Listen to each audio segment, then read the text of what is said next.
This has been a busy day. I went shopping earlier today, and I'm in a transition phase in my finances, so I'm like adjusting my lifestyle and going into a new phase in my life. So, and part of that is I want to spend some time sewing, some time writing, some time exercising, and I'm not going to try to get obsessed with anything, one activity too much. I'm trying to keep my life in balance. That seems to be something the Lord's dealing with me about. Um, I did, this shirt that I made had a problem. It kept slipping down. So I put a snap between my bra strap and the shirt right here. And then I hand sewed a snap on this side, and now it's staying in place. So I wore it shopping today. I actually have 2 or 3 shirts just like this. And the reason I don't wear them is because they keep dragging down, and I feel like it's immodest. But now that I've got the snap here, I can bend over everything, and it's okay. So I've actually bought this fabric for $1 a yard at Walmart when I worked. It was on sale, and I hardly wore it because of the fact that I never bothered to sit. My mother's one who gave me the idea about she said, put a snap on your bra strap and have it attached to the shoulder piece, and it's working wonderful. Brilliant idea. My mother actually went to modeling school where she studied sewing, so she kind of taught me some sewing. And then I learned a lot on my own. I have some sewing books. If anybody wants to learn how to sew, this book is really good. Singer Sewing Essentials. It has pictures, which is an absolute essential for somebody, who doesn't know. Pictures really help. And then this book's pretty good too. This one, the one I use the most. I used to have the whole Singer sewing series, like Sewing for the Home, Sewing, Custom Fitting and Design. I lost all those books. I couldn't afford to move them from Seattle, but this was the one I used the most, so I rebought this. I bought it at Walmart because Walmart was selling this. When I was first married, I wanted to be like the domestic goddess, so I learned how to cook everything from scratch, how to sew, even how to knit. I have forgotten a lot of my knitting, and knitting you don't really have much use for in Florida, but at that time I was living in the Upper Peninsula of Michigan, and it was cold, so I knit me some sweaters and stuff. But knitting is, I don't have a knitting machine. Knitting is very time consuming, so sewing is much more useful. So sewing I've stuck with, and I've learned how to cook from scratch and everything. And I've learned when you're on a low budget, just go out and buy dry beans. You can soak them and make all sorts of dishes with like black beans or black-eyed peas, or so that's what I'm doing right now. And I've learned how to make lots of delicious dishes with dried beans. And when I go shopping, I always get the store brand, the generic. I don't buy the brand name if I don't have to. That saves money right there. Now I'm going to show you my thread. Here's the thread that I have. And as you can see, the fabric that I need to match is right here. It's kind of it's this turquoise. And my mother gave me this.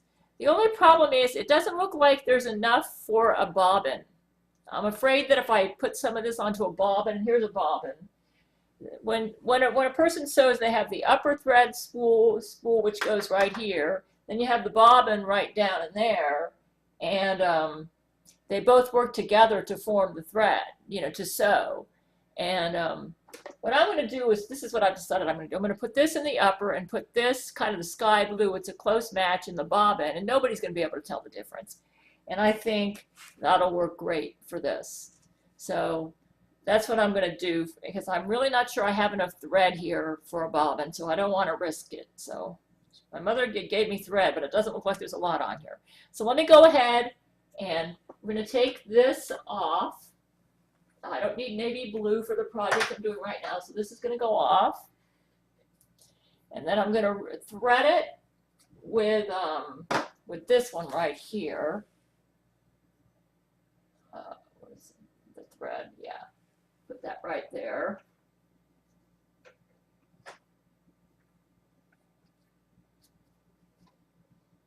It's been so long. Every sewing machine has instructions about how to thread. Oh, by the way, I still have my Washington State tags. Look at that. That was my last one. I found this in the trunk of my car. I never got rid of it. I'm keeping them as a souvenir. I used to live in Washington. Put that right in there. That's a defunct printer, and I don't know what to do with it because the scanner works, but the printer doesn't work. I'm using a different printer. I'm using a Brothers brand printer. This is Hewlett Packard. I don't know why. I don't know what I'm going to do with that. Here's this Singer sewing machine, which I bought for about $100 at Walmart several years ago, and it works great. And every machine's different. My mother has a Pfaff, P-F-A-F-F, that she bought like in 1955, and that is like a really good machine. It sews a beautiful straight seam, but this Singer is pretty respectable, and it does everything. I don't need a super fancy sewing machine. This does everything that I need. So when you okay, threading the upper thread, 24. So there's like a diagram in here.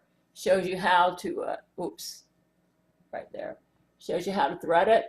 So I usually follow this. When I don't sew in a while, I have to refer to this just to make sure I'm doing it right. Okay, looks like, yeah, it goes like this. I remember now. It goes through here. Yeah, this is getting ready to sew.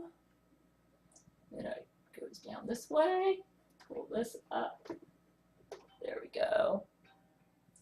And I'll put this through here. So we're going to thread the machine, and then I'm going to, there, that goes down that way. Now this is the tricky part, getting it through here all the time. This machine used to have an automatic threader, but it broke.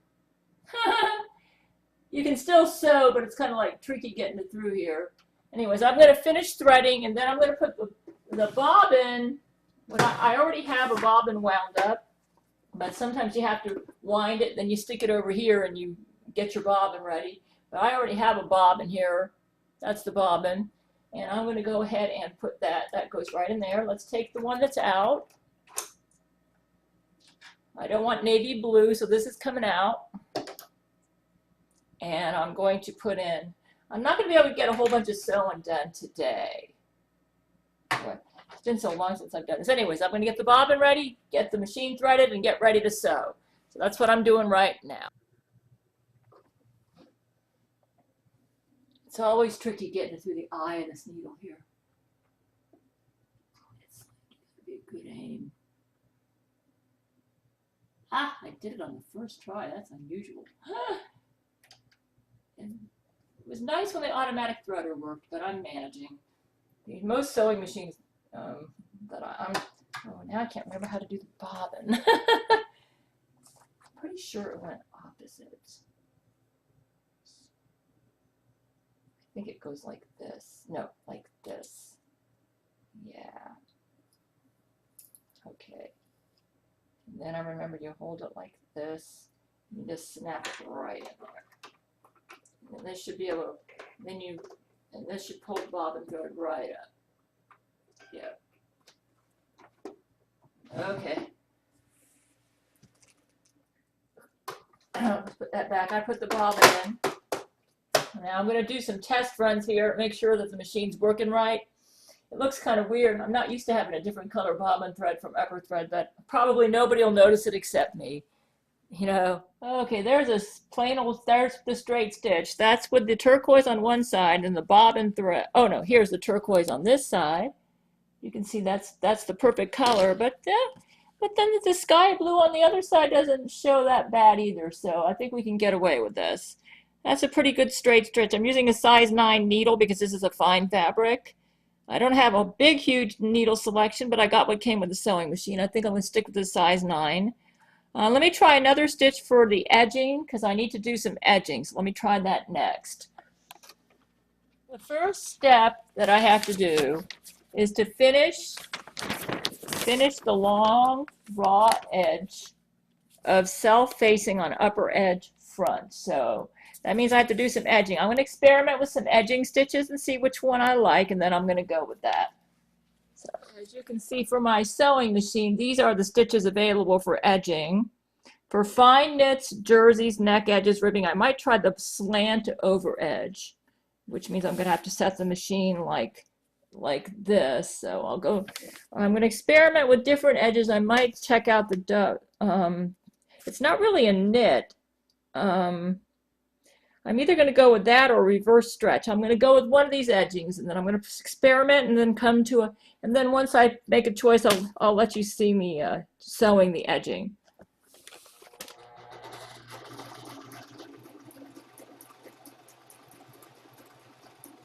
This is really difficult. This fabric is so thin, and I've had to switch needles and do all sorts of things.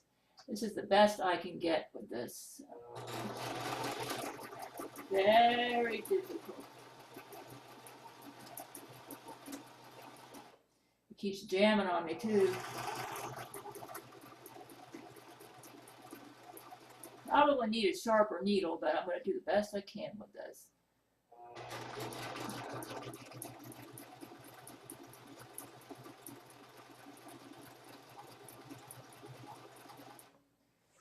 Oh, okay, let's go here.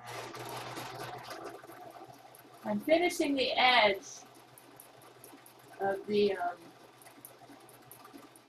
and I finally picked a thread that I think would, a design that I thought would work for me, but this machine is not like those professional sewing machine people have, you know. I played around with thread tension and all sorts of things, and this is the best I can do.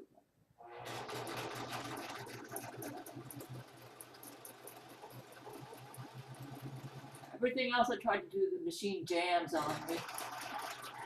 Oh, there it goes. Ugh, it's jamming on me right now. Okay, let's go ahead and start over again. That's the best I can do. This is just really tricky. All right, let's keep on going. Having a time here. The fabric is okay. This is the best I can do as far as the seam finish here. It's this fabric is so fine. You would actually need like a professional sewing machine to at least it's not going to ravel. This is going to be the inside, so people aren't going to see it, but I had to finish off this edge so that it won't ravel. This was the best that I could do with my sewing machine. I can't do any better than this. I tried everything, but that's the inside. It'll still be, I think it'll still be an attractive outfit. This outfit that I'm wearing right now has a lot of edges like this. This type of fabric does like it frays like that. Okay, let's move on. Okay, the next thing we're going to be doing is we're going to be turning the self-facing inside along the roll line, matching the large circles and basting the raw edges together. I'm going to get the ironing board so I can make sure this goes well, and then I'll be working on that next. Then after that, you finish the long, then I have to do the same thing that I did here. I got to do it here for the back facing. And then after that, you pin the back facing to the neck edge of back. Anyways, let me get over, I'm going to get my ironing board on so I can iron this so I can do a good job there. Then I'm going to have to use that difficult finishing stitch here. It's because the fabric's so thin, but I can do it. Pin back, okay. Then you pin the back facing to neck edge of back, matching center back. So right now we're going to work on this step right here. As you can see, I'm getting set up. What I did, this is the front. This is the edge that I just finished. I just folded it over like this. Oops. And I'm going to be stitching that together on that side. And then the same thing on this side. This is the front. And that's the edge that I just did. So I'm going to be working on that next. I need the ironing board so I can do a good job over here.